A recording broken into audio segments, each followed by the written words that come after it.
Bem-vindo a mais um videocast Natureza em Movimento. E hoje eu vou conversar com a doutora Isabela Bussardi, endocrinologista. Ela tem uma clínica incrível, multidisciplinar e me ajuda muito, porque às vezes, assim, a gente não pode sair treinando, a gente não pode sair vivendo, né, sem fazer um check-up, né, sem saber como é que tá a nossa saúde.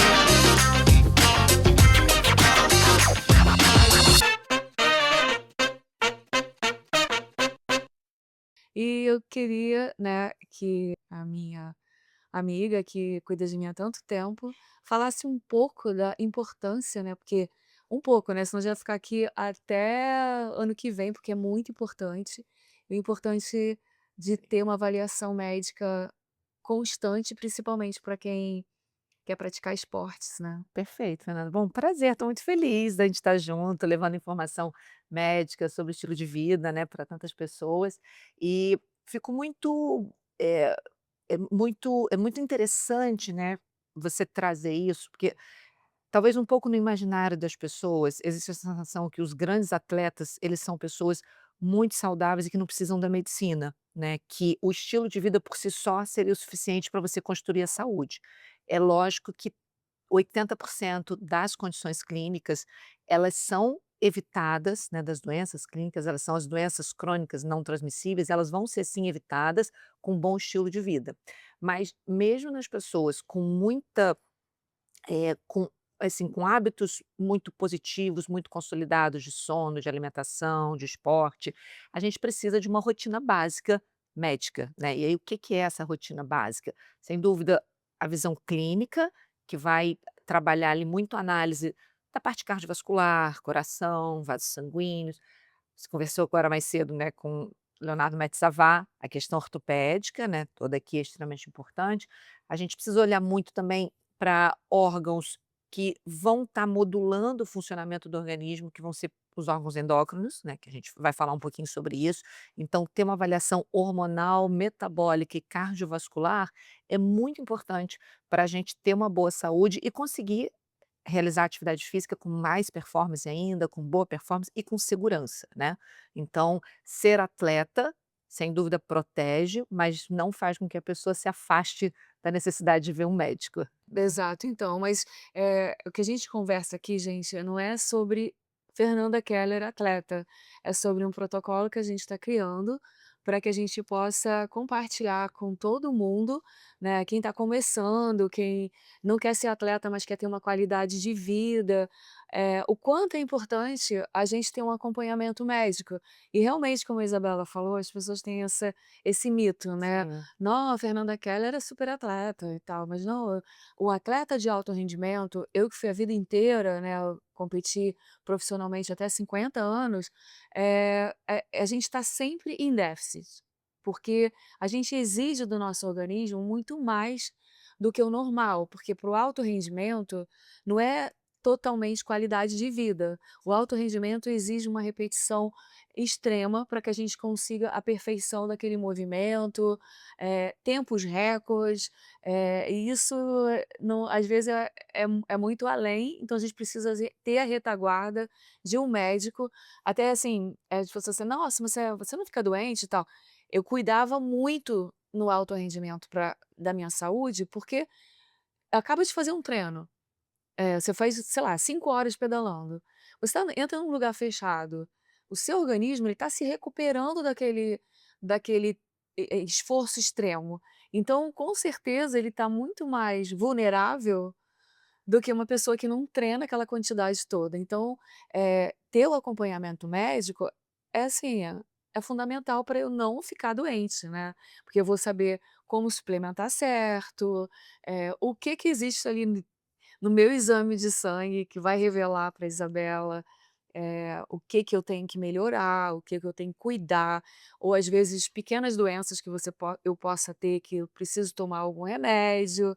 O atleta não é que o atleta não tenha nada, ele tem sim, tem que cuidar ainda mais, porque a gente exige mais, do nosso organismo. E como está muito na moda agora as pessoas fazerem maratona, fazerem triatlon, o esporte, essa conversa, né, com vocês é muito para falar da importância da gente ter o acompanhamento médico, esse multidisciplinar, ortopédico, mental, dermatológico, na parte de endocrinologia. E a Isabela é muito fera, porque quando a gente vai cuidar com ela, ela faz uma panorâmica, não é? Sim, Queria que você sim. explicasse isso. É, assim, a gente vai olhar muito para cada década de vida, para as questões hormonais em cada década de vida.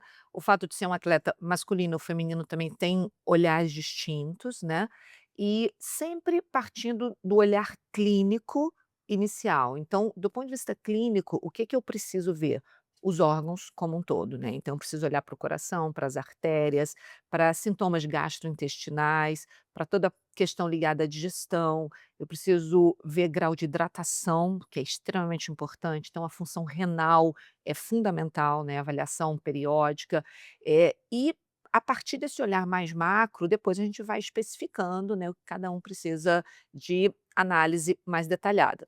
Trazendo um exemplo muito simples, né, acho que é interessante a gente trazer exemplos simples, que isso, né, fica mais ilustrativo. Então, por exemplo, a mulher atleta que tem ciclos menstruais presentes, ela perde sangue todo mês. Então, o que que eu preciso checar nessa mulher? Como é que está o estoque de ferro no organismo? O nível de ferritina baixo, ele pode impactar não só na qualidade de cabelo, pele, mas também na performance. Pode vir associado, né, a uma anemia ferropriva e o oxigênio que você precisa, né, que chegue até a célula para você ter um bom rendimento, né, de atividade celular. Você, num cenário de anemia, você fica deficitário. Então, começando de forma muito simples, né, olhar dosagens que vão me trazer ali a informação da saúde hematológica dessa mulher vai ser muito importante. Quando eu olho para homens, né, os homens eles vão ter, também dados muito específicos da saúde deles, mas eu tenho que olhar muito para risco cardiovascular. Então, como eu falei, ser atleta não significa que a gente vai ter uma saúde cardiovascular já ali premiada, né. Então eu tenho que olhar para as artérias, eu tenho que ver nível de lipídio, eu tenho que ver colesterol, eu tenho que fazer a estratificação de risco cardiovascular, tenho que fazer o estudo adequado, por exemplo, com teste ergométrico, ecocardiograma, o Doppler de carótida. Estou falando nomes assim mais, né, não tão do dia a dia das pessoas, mas é interessante também a gente aos poucos ir trazendo essas informações, né. Algumas pessoas precisam fazer uma angiotomografia de coronária, dependendo do risco que elas têm ou não, para serem classificadas, e a partir daí você ir treinando, né, fazendo treinos, adequados. E aí trazendo um pouco já para estilo de vida, né, como você falou, alimentação, né, sem dúvida a periodização, né, do conteúdo do consumo proteico, a contagem, né, de carboidrato, grau de hidratação, isso tudo vai impactar muito também no treino de cada um, né. Então a gente e antes disso acontecer, algumas pessoas podem ter padrões alimentares que precisam ser trabalhados, tem algumas pessoas que podem ter reações alérgicas a determinados alimentos ou intolerâncias a algum tipo de macronutriente e nem saber que tem. Então é aquela pessoa que às vezes consome uma proteína que vai ter lactose e ela não tolera corretamente. Então, isso também precisa ser investigado. Tem pessoas que podem ter uma intolerância parcial a algum tipo de carboidrato mais rico em glúten, então isso vai dificultar o rendimento dela. Então, eu preciso olhar realmente de uma forma, né, partindo de um cenário maior, e a partir do momento que eu vou identificando, aí eu vou aprofundando, né, dentro da questão clínica de cada um, sempre com foco, né, de estar tirando o melhor de cada um dentro da potencialidade genética e também do quanto a pessoa vai poder se dedicar, né, ao treino e à capacitação, né, para atividade física. É, porque muitas vezes, né, a gente tem alguma condição que a gente está não só na nossa vida, no dia a dia, é um cansaço que a gente acha que é normal, ou a gente não consegue render, a gente vai treinar, tá cansado sempre, e às vezes a gente não dá muito valor a isso, não dá muita atenção a esses detalhes. E esses detalhes significam, sim, que a gente poderia estar tendo uma qualidade de vida melhor, estar se sentindo menos cansado, você está conseguindo ter performance durante a sua vida toda. É lógico, é evidente que eh, a velocidade também está relacionado à idade, mas a qualidade do movimento e a sua performance relativa à sua idade, ela pode estar sempre boa, ela pode estar sempre alta de acordo com a atenção que você vai dando a esses sintomas. E não assim ignorando, "não, eu estou cansada porque eu estou muito cansada", mas às vezes você não está cansado porque você está muito cansada, às vezes é um sinal que você precisa e no médico fazer algum ajuste, que às vezes é algum detalhe, né, Sim, muito sim. simples, O né. próprio termo, né, cansaço, na medicina, ele é traduzido como astenia, né, então a astenia, ela tem que ser investigada corretamente. Tem um termo em medicina que a gente chama de propedêutica, né, que é a investigação. Então se eu tenho uma pessoa com cansaço, astenia, eu tenho ali uma propedêutica, uma investigação adequada a ser seguida. Como eu dei o exemplo, né, uma das causas mais comum é anemia e só fazendo o exame médico a pessoa vai saber. Aí evoluindo um pouquinho mais, eu tenho hipotiroidismo, que também eu preciso olhar no sangue, né, se está acontecendo ou não. Então tem muitas questões médicas que realmente merecem ser olhadas, né, dentro de uma performance para atividade física, para você estar no seu ódio. E a gente nem começou a falar dos hormônios ainda. Nossa, não, gente, é muito assunto que E olha, estilo de vida também, não, é vamos chegar muita lá. coisa, é porque, a gente está só começando esse videocast, né, a Natureza em Movimento, que fala muito da gente se manter no nosso auge durante a vida inteira, então a gente é um projeto a longo prazo, a gente vai estar trazendo aqui muitas informações, muitas, experiências, né, de comigo mesmo, porque o meu projeto é fazer Ironman até 80 anos, se Deus quiser.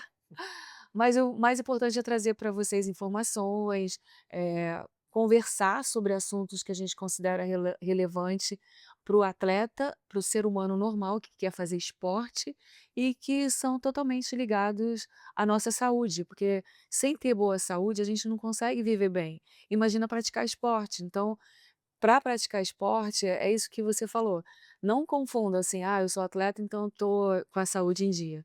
Para praticar esporte bem, a gente tem que fazer essa investigação, a gente tem que estar sempre, tendo esse suporte médico para a gente conseguir fazer provas de Ironman, que são provas extremas, né, e que tá muita evidência, por exemplo, o Ironman do Brasil ano que vem já está esgotado, e 90%, quase 80, são pessoas que nunca fizeram.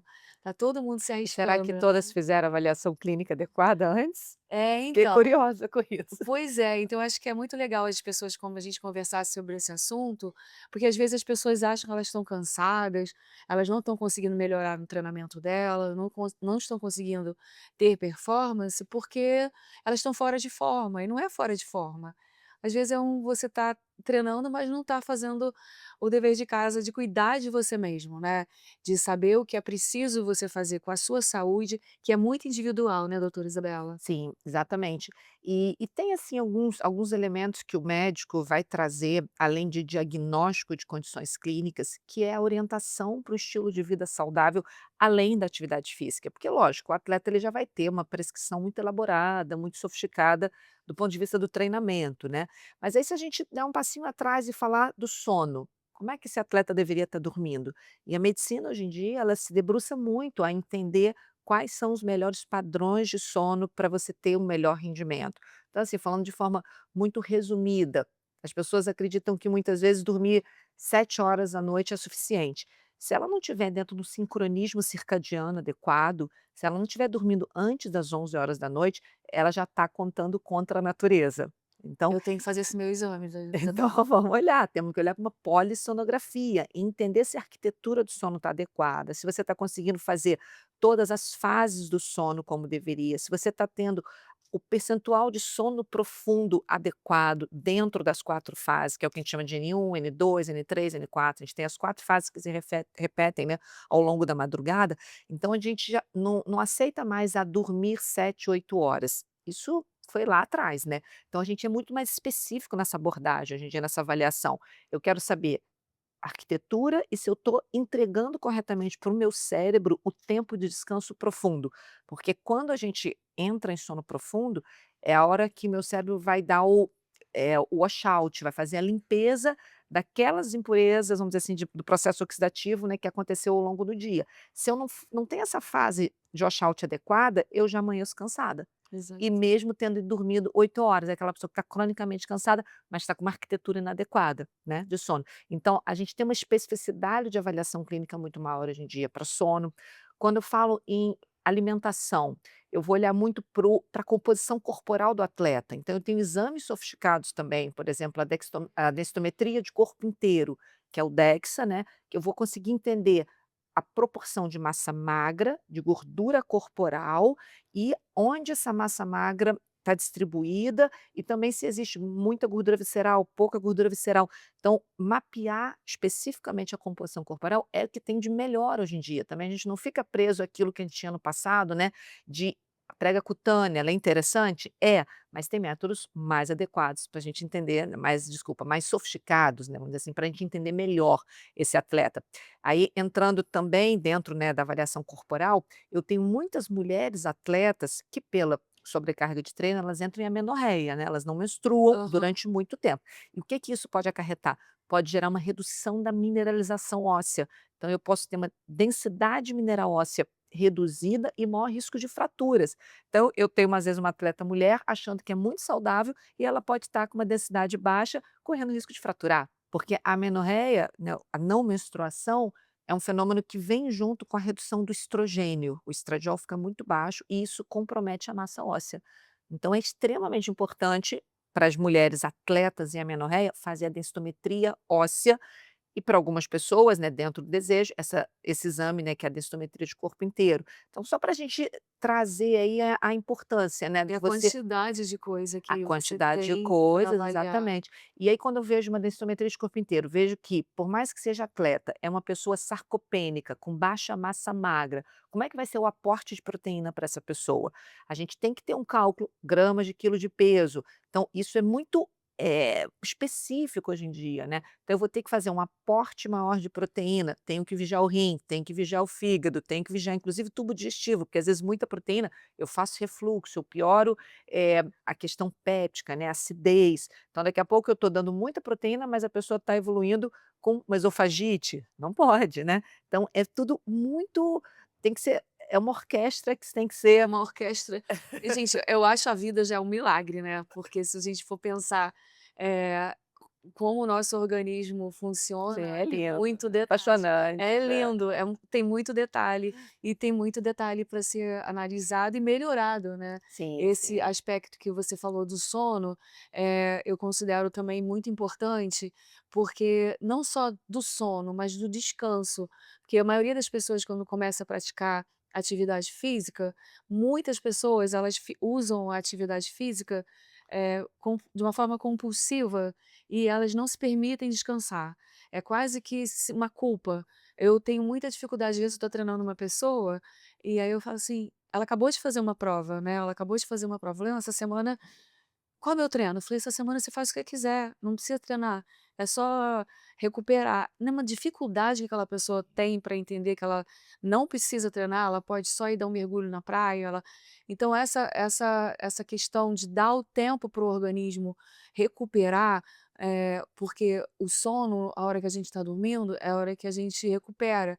Mas na atividade física, quando a gente trabalha o treinamento, a gente tem que entender também que a gente tem que quando a gente coloca uma carga muito alta, uma intensidade alta, a gente tem que dar o tempo para o organismo recuperar, até para você evoluir, porque treinar não significa entrar num processo, como você falou, que você só vai perdendo, porque se você não tem tempo de, repor, recuperar aquilo, a pessoa chega na prova, ela fala assim: "Nossa, mas eu estou exausta", porque é uma linha muito tênue entre você treinar para ganhar o rendimento ou você acumular cansaço, né. Perfeito.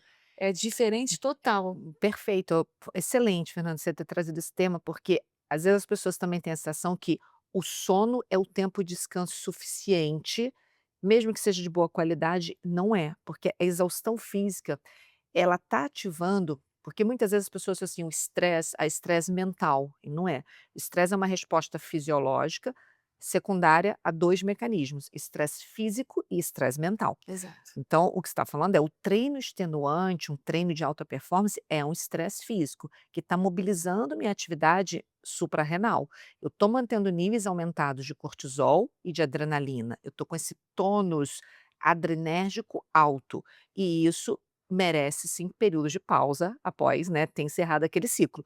Porque o cortisol alto, ele é extremamente deletério para as artérias. tem o cortisol continuamente elevado, ele vai piorando o que a gente chama de função endotelial, que é a partezinha ali de dentro das artérias, a produção de óxido nítrico reduz e o rendimento, do ponto de vista de troca de nutrientes, enfim, e o cansaço ele vai vindo daí, né, Exato. desse estresse endotelial por conta da fadiga crônica, do cansaço crônico. Então, essa sensação que muitas vezes as pessoas têm que elas têm que manter a atividade continuada, isso é muito ruim, né. Além do Exato. sono, as pausas são fundamentais, até do ponto de vista de neurotransmissão também, né, porque o cortisol alto continuamente, ele vai modificando muito a atividade cerebral, o relaxamento, a secreção do GABA, a secreção dos neurotransmissores ligado até às emoções, a serotonina, tudo isso fica muito modificado no ambiente de estresse crônico. Então, Verdade. pausas é recomendação médica também. Não, você sabe que eu tive a sorte, né, de ser treinada, eu comecei a fazer o triatlon, né, eu comecei a fa fiz o primeiro triatlon do Brasil, e eu tive a sorte de ser treinada por um fisiologista, o Paulo Figueiredo, Sim. quando eu tinha 17 anos na faculdade, e eu era o objeto de experiência do laboratório com o doutor Maurício Rocha, Sim. e a gente fazia muitos testes, eu treinava, sei lá, 8 horas seguidas lá. E aí uma das coisas que você falou que me lembrou deles, assim, é que eles perguntavam, uma coisa que ninguém dava muito valor, mas eu entendia muito isso, o mau humor. Hum, Quando a pessoa, que a gente perfeito. não é médico, então a gente não sabe avaliar. Se você está de mau humor o tempo inteiro, você tem que parar, procura seu médico, porque você está, precisando de ser Perfeito, avaliado, não é? perfeito, porque esse cortisol cronicamente elevado, ele vai modificando a secreção de serotonina.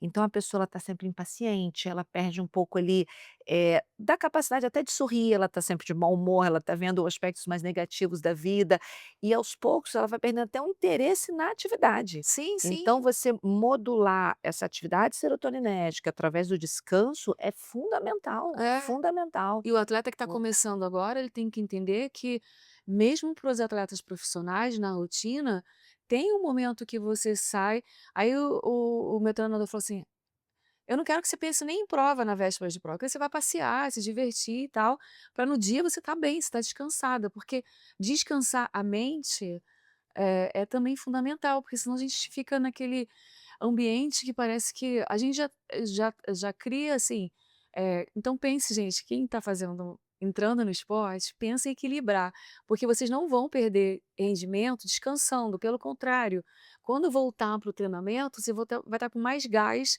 e vai estar mais, assim, bem disposto para fazer aquela atividade, não é? Sim, exatamente. Eu gosto de falar que vai estar com mais saúde endotelial ainda.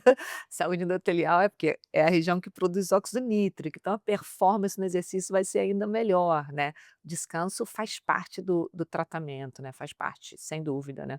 E aí, assim, ampliando um pouco mais essa visão hormonal, né, você vê que a gente falou um pouco do estradiol, a gente falou um pouco do cortisol, né, eu acho que vale retomar um pouco, quando alguns hormônios vão deixando de ser secretados. Esse é um tema interessante, né, porque, principalmente como você falou, cada vez mais as pessoas estão iniciando o esporte a partir da quarta, quinta, sexta, sétima década de vida, o que é maravilhoso.